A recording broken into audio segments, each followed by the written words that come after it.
Here we are, within this world that we never left. Here's what we've been waiting for, what I've been teasing for the longest. I am addicted to the Nier series, addicted to the lore, to the people, the story, ties to Drakengard, everything, but I can't watch any videos yet because I do not want them to influence this video. I took my time with Automata and Replicant respectively. After all of the endings, wow. This was honestly a journey of laughs, cries, and confusion that I was proud to be a part of. As many of you can tell, the series has been weird and confusing since Drakengard 1. The team of developers might have changed on these games, but the mainstay that connected them is the director and scenario writer Yoko Taro. People describe Yoko Taro as eccentric and his work depressing. The setting of each game might change, but that depressing theme stays the same, bringing out the other theme of no matter what happens in the world, life goes on. The world still moves on. Automata was the first Nier game I played that got me hooked to the series, from the gameplay to the story and everything that was going on within, and supporting characters as well. And if it wasn't for the popularity of this game, we would have never gotten a Nier remake. Hell, the story might have been over if this game didn't sell. This video is being made to talk about one specific concept that both of these stories share. What does it mean to be human?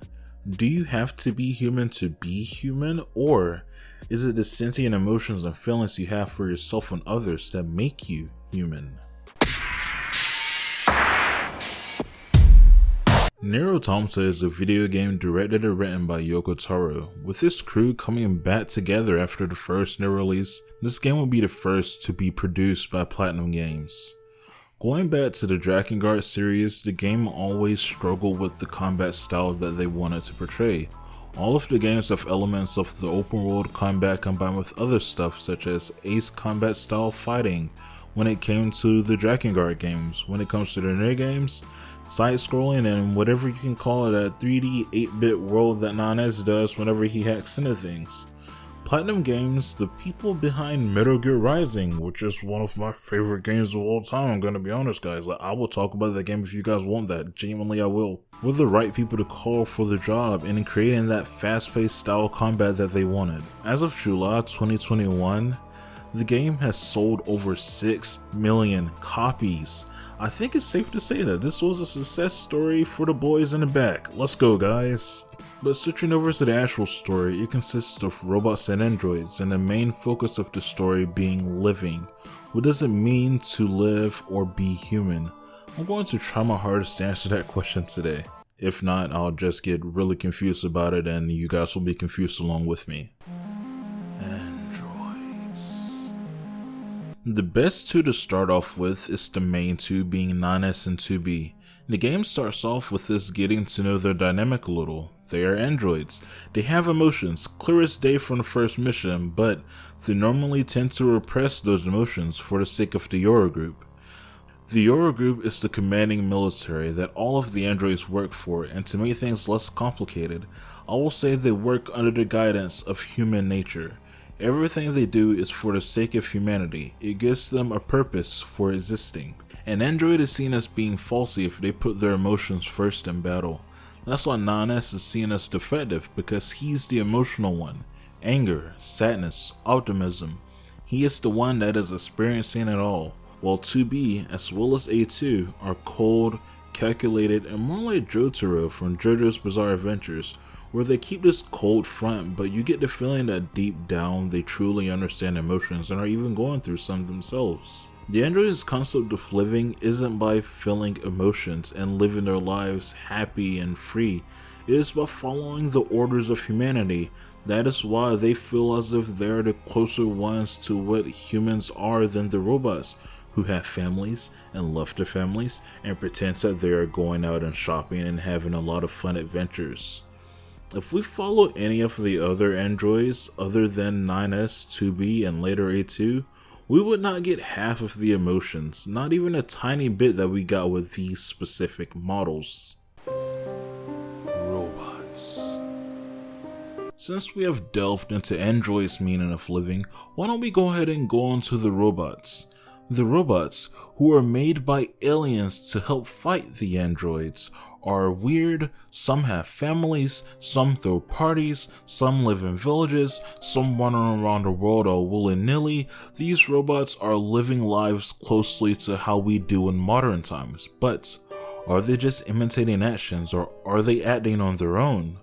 Really, what's the difference? Well, to answer that, I want to focus on Pascal and her village, because other robots outside of her village, minus a few, and the ones at the amusement park, just seems to be wandering around the earth with no real aim or motive until they see an android, then it's attack on sight apparently. Pascal's village is different though. Pascal's village is known as the village of quote-unquote friendly robots. Those are the only robots that the main characters work with and give them the time of day. The people of the village were weird. Like, why are some of these robots acting like kids and teenagers and some acting like parents? They can't age, they're robots, right? Why have some position themselves in the role of parents? Why am I going on a quest to rescue somebody's daughter and they have a heart-to-heart afterwards? I think robots may have started off mimicking human life or gestalt life, I guess, depending on when they came to Earth.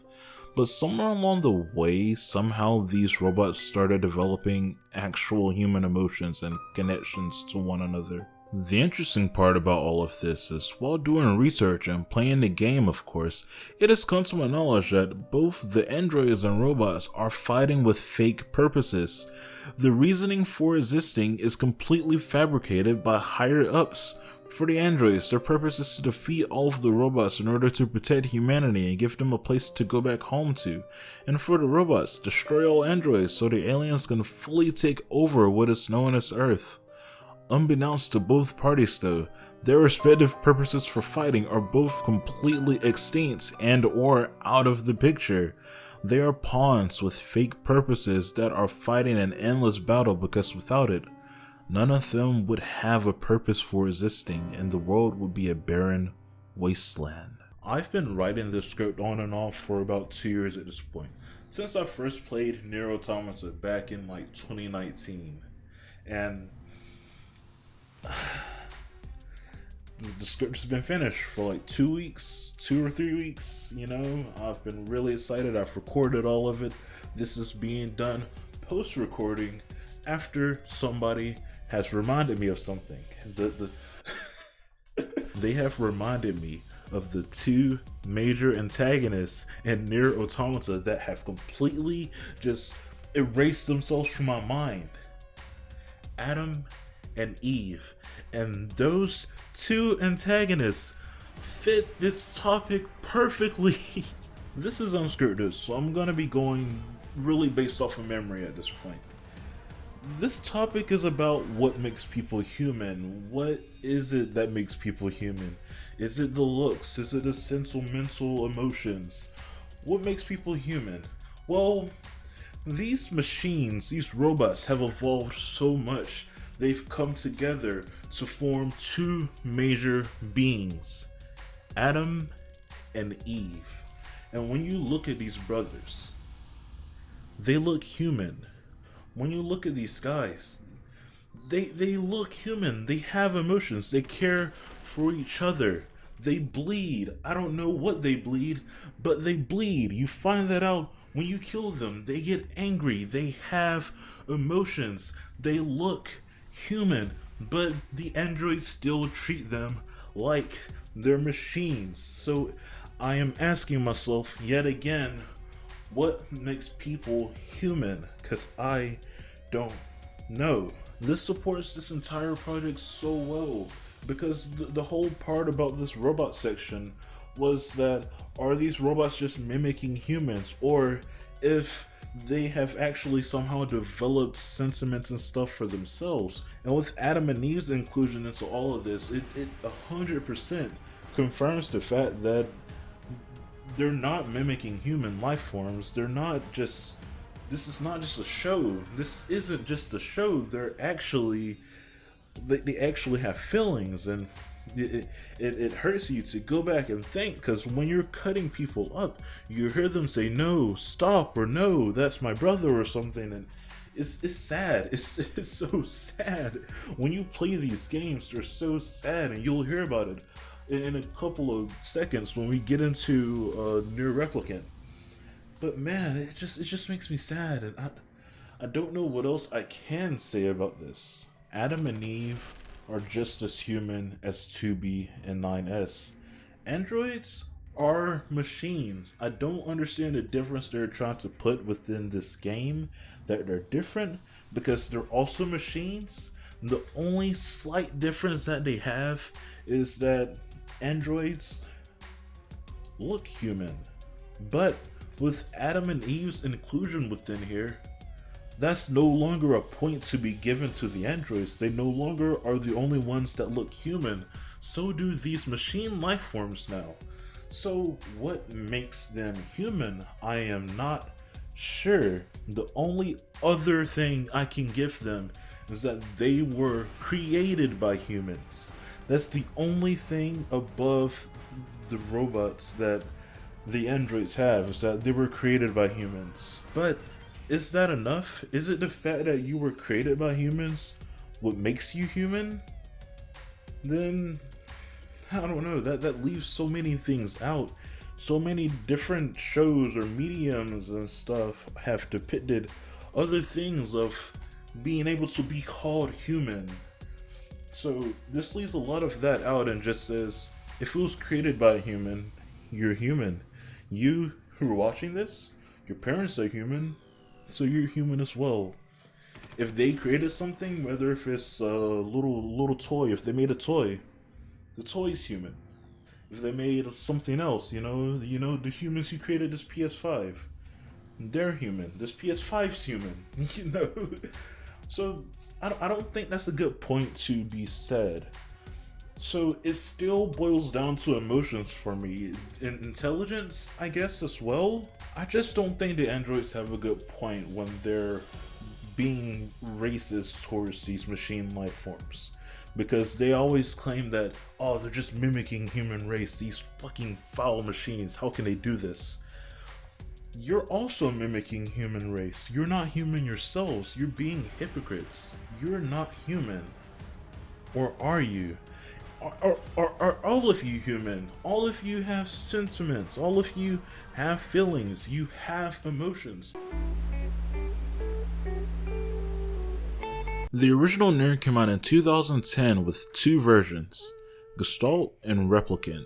Gestalt was released on the Xbox and Replicant was released on the PS3, in Japan at least. Outside of Japan, we all got Nier Gestalt and only knew it as Nier. The only difference I know of the two is Gestalt has an older main character with Yona being his daughter, and Replicant has a younger main character with Yona being the younger sister. This remake slash remaster is supposed to be the intended version. We were told to only think of it as an upgrade to the original game. That's why they gave it the weird version number. I swear, from getting this to the DLC in Automata and the trophy for getting ending E, you would think that Nier is a virus or something at this point. But without further ado, let's jump into Nier Replicant. By the way, we'll only refer to the main character as Neir. Wasn't my character's name, but I think that's his canon name. I could split this up between Replicant and Gestalt, but the story makes you question it perfectly anyways, so I'm just going to go over the main story in this and talk about how humanity is represented. Nier's story has him and his sick sister in this world full of monsters alone, with nothing to them but a couple of books. He has these books because these books give him mysterious powers that he can't use without them, and he needs all of the powers he can get to protect him and his sister. The project started soon after to separate the soul from the body, or should I say, the Gestalt from the Replicant. Things were going so well at first for humans, but then, out of nowhere, the Replicants started developing personalities and lives on their own. So now there's another Neir and Yona running around in the world with the two souls that are lost, trying to get their bodies back, hundreds and hundreds of years later. Because the replicants have now become sentient and reject their previous soul, the Gestalts have gone rampant and turned into these monsters with weird black text swirling around them. They are now hostile towards all replicants as a whole. The game does well with keeping the fact from you that they're the actual soul of the human, but the more you play, the more endings you obtain. Little by little, you start to learn the truth, and by the end, you feel forced to kill the souls when they all just want their bodies back. I love this because it's already driving that wedge between what we know and don't. It's not shoved down your face, you literally had to figure out. We played through the prologue as Neir and then shot forward hundreds of years later, and we're somehow still that same person. They don't tell us this is a different person or not. We're still called Nier, and somehow it's skipped over hundreds of years later. Is this the husk without a soul? Is the soul what makes these guys human?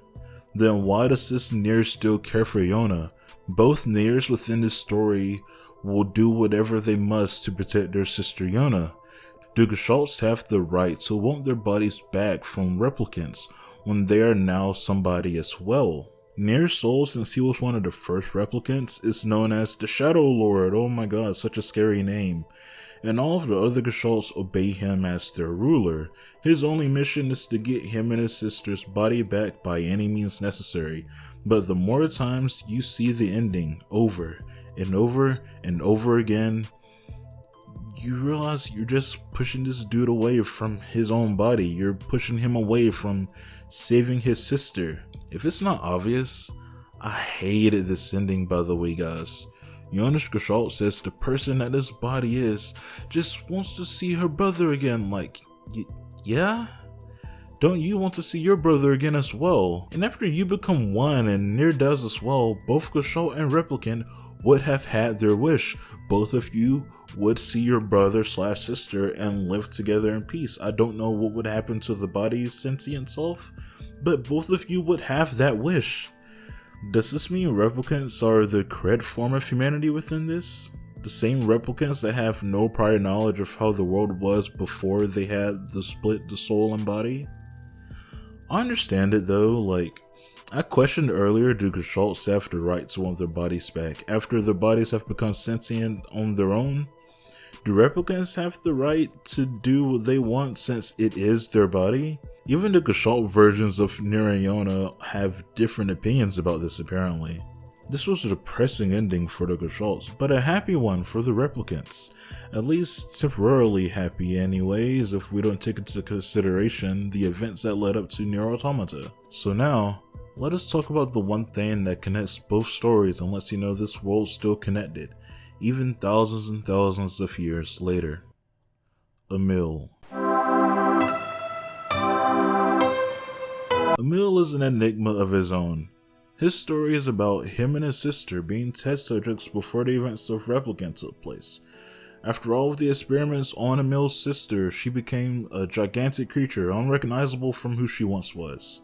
Emil was later tested on to have the ability to turn her into stone and subdue her so she wouldn't go into some sort of a killing spree. Later on in Replicant, after we needed the extra power to get Kaine back, Emil suggests freeing his sister might help somehow, and once we did that and defeated her, he now resembles more of a monstrosity himself, but still keeps his personality and consciousness. Emil is still willing to sacrifice himself for his friends, and even later on when we see him in the Automata series thousands of years later, mind you, he is still respectful and hung up about what happened to Kaine and keeps her house safe and secure in a special place. Emil's character, in both mind and full story of the games, is what it means to be human. What it means to be human is the strong emotional connections you get when dealing with others. It's the bonds you forge, the people around you that push you, that drive you forward. The goals you develop to have. Each thing in this franchise, whether human, body, soul, android, robot, alien, or whatever the hell Emil is, they each exemplify what it means to be human, at least in the metaphorical sense. Overall, there is no right or wrong answer for the concept of living. It all has to do with the purposes you were created for. Humans are born with no purpose whatsoever.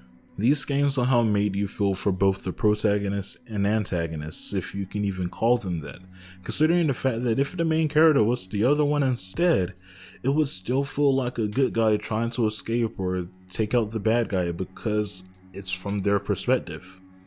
If I had to guess, kinda like war is to show that there's no true good side. Everyone has reasons why they're doing the things that they do. Those reasons can drive people mad, it can make people become killers, it can turn people into monsters. The good side will always be the person who wins at the end. From things we have been through like infighting, racism, wars, humans are really fickle creatures. And the fact that both parties in these are fickle and scared as well, maybe it just comes with being sentient and having emotions. I think I've learned way too much. My Nier mind is devouring all of me, and I think I may be turning into a monster myself. We have played and discussed both Nier Replicant and Nier Automata. At this point, I have no idea what game I will cover next or in what fashion, but hopefully, maybe it's going to be less taxing when I get to that point. Hopefully, because this has driven me insane. Persona 5 has driven me insane. I don't even know what I can cover next. I can't cover Master Duel, I can't cover any of that now. But that's basically it. Peace.